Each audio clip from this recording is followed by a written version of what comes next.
Hello, Batik. This little guy is named Batik, as in batik-batik. Kasi black and white siya. And may malaki siyang batik sa stomach niya. Nung unang dumating sa amin si Batik, I think he was probably around 2 to 3 weeks old. May skin issues siya at the time. And he seemed really malnourished. But right now, he's doing better. I think Batik has been with us for 3 weeks. Maharot to sa Batik. Lagi niyang hinahabol or nakikipag-play siya. Siya yung nag-initiate ng play sa isa pa naming pusa na si Yema.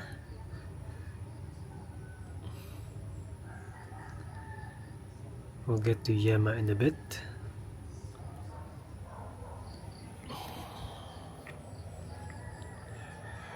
But it's really quiet this morning. Puro mga tiktilaok lang.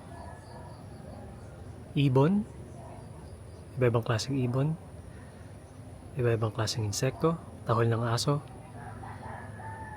Mostly chickens daw. Yung tiktilaok yung naririnig ko.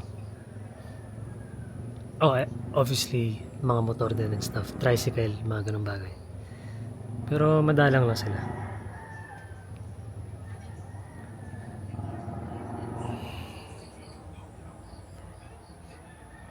Here we have Yema.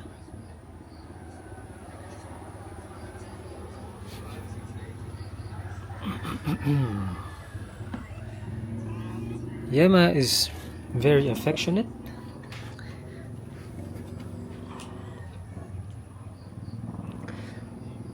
Bobtail siya. I think Yema is a Mekong Bobtail na breed. Bigay lang din sa amin yan.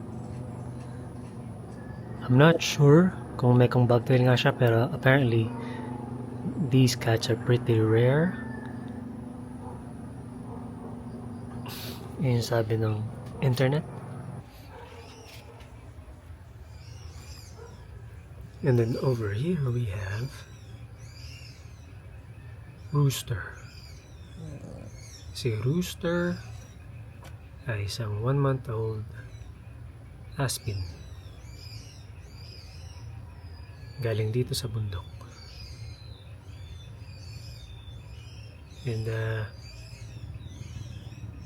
malusog siya. Malakas kumain. Very loud. Maligalig, as they say. And I think it's gonna be a big dog. Rooster is a male Aspin. Meron siyang dun, isang spot sa may likuran niya, sa taas ng hips niya sa likod. And then natural bobtail din siya, just like Yema, which I find interesting. So hayaan lang muna natin siya matulog. Mamaya pagkakain sila, we can show that, I think. Okay, here's Batik. Nagpapaaraw. He's like, "What's up, bro? What do you want? I'm trying to get some sun here. I'm trying to chill." Nice. Let's get a bit closer.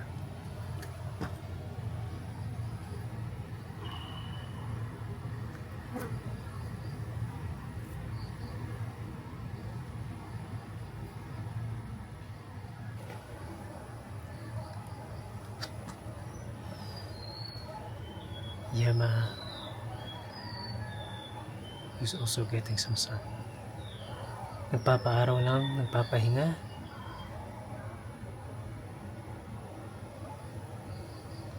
Just taking it all in. She looks super zen.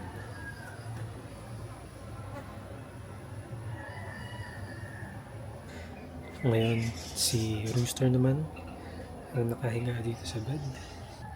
And meron tayong guest na isang grasshopper, I think, over here. Guest appearance ng isang grasshopper. Ano bang Tagalog ng grasshopper? I'm not sure. That's a beautiful insect.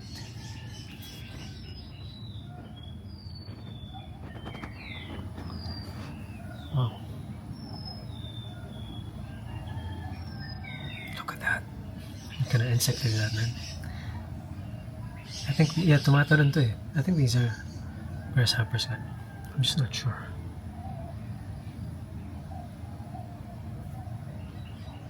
Okay, see ya.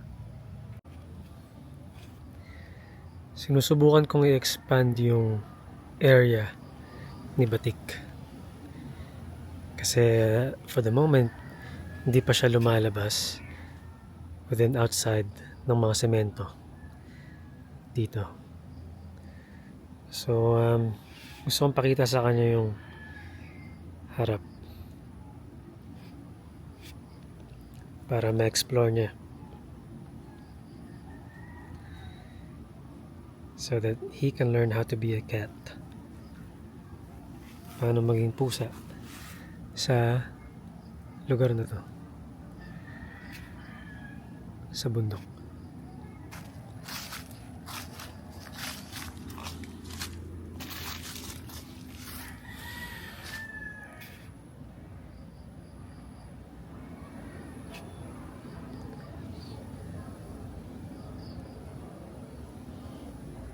Slowly investigating his surroundings.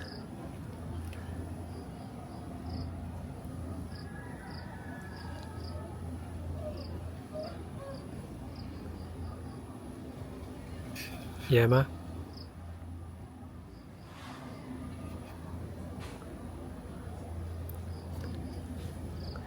Si Yema mas matanda ng couple of weeks, I think. And mas sanay na siya sa labas. Pero hindi pa siya masyadong lumalayo. Yema!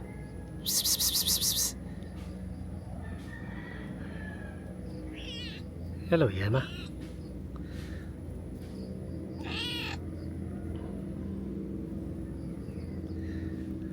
How are you, girl? Good nap?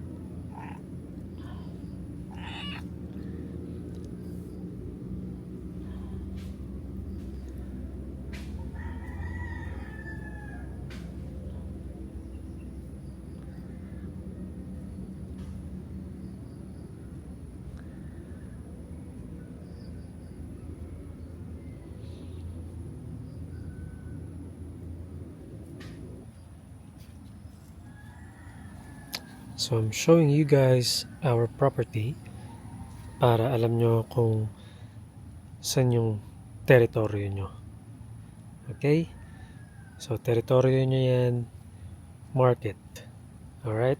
And then protect it from rats and snakes and stuff like that. Okay? Mga butike, you guys name it. Okay? So hunt them well.